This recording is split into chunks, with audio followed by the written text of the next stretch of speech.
Paul, thanks for joining us. Welcome to Ipswich Town. First of all, what appeals to you about the job here? I think when you go for a job or you look for a job, you always see what kind of infrastructure it's got. I met the owner and I got on really well with him right from the off. And listen, I knew about the club even when I was growing up as a young kid. Everybody knew the great team they had before. And then obviously being Norwich, you know the rival behind it, and it's a really good club, really good club. I think it's maybe just lost its way a little bit, and we're here to help it. We'll try and do what we can to try and make it successful, and I'll give 100% everything I've got to make it successful. And we need a little bit of help from everybody, for the players, staff, supporters. We need it to go the same way, and if we do that, then it'll be exciting. And let's see what happens. Big challenge for you. Obviously, we're at the bottom of the table. Yeah. Any ways up there? Well, there's two ways to look at it. There's that, or you can sit and wait for things to happen. We have to be on the front foot from now on in. We have to try and win games.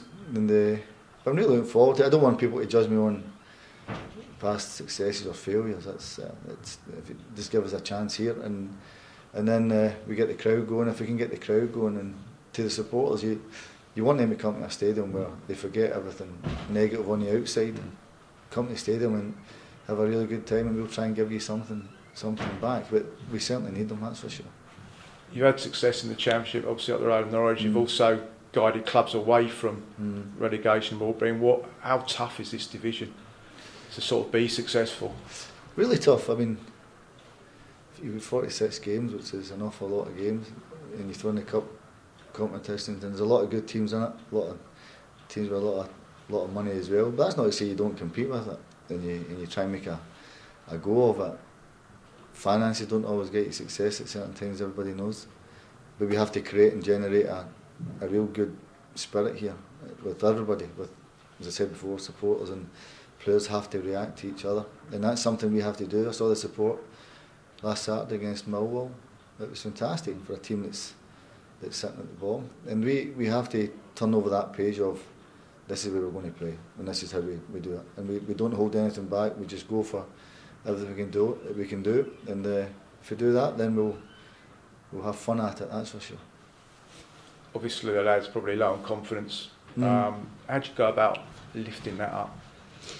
Well, you forget, I come in here with my eyes open, I don't really or judge what's happened in the past. That'd be wrong. And we had a session on Sunday, and yesterday was free. Today's the real first day of everybody together, and I'm pretty sure, in fact 100% sure, that I'll see a different lads group of training who's probably not performed before. Slate's clean, isn't it? Yeah, Every player.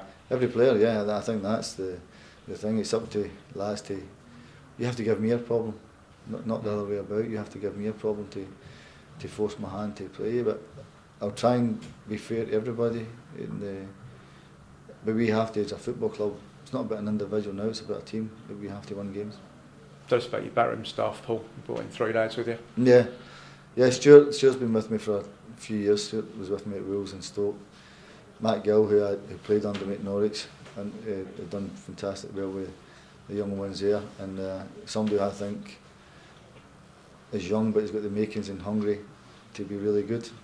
And Jim Henry's the fitness coach I worked with at Celtic for a number of years. So, number one, people that I trust, and people I know 100% are right behind me, and plus want the club to do great. I'll see you for the long term, but the short term goal is to get away from the relegation battle at the moment, isn't it? That's the goal. We have to get away from that line. We have to create an atmosphere where everything's going to be really positive with us in the stadium, but we have to generate that. We have to create that atmosphere, and we have to get wins. Without a doubt, we have to get wins. You mentioned really about being together. That's the only way. The fans have got a part to play in this massively now, haven't they? We need them, 100%. We need them. I saw them last Saturday, and for a team that's sitting where they are, it was a fantastic support, and we need it. And fans want to see a team win. And as I said, the message I can only give them is forget everything that's happened on the outside for 90 minutes, 95 minutes, 96 minutes.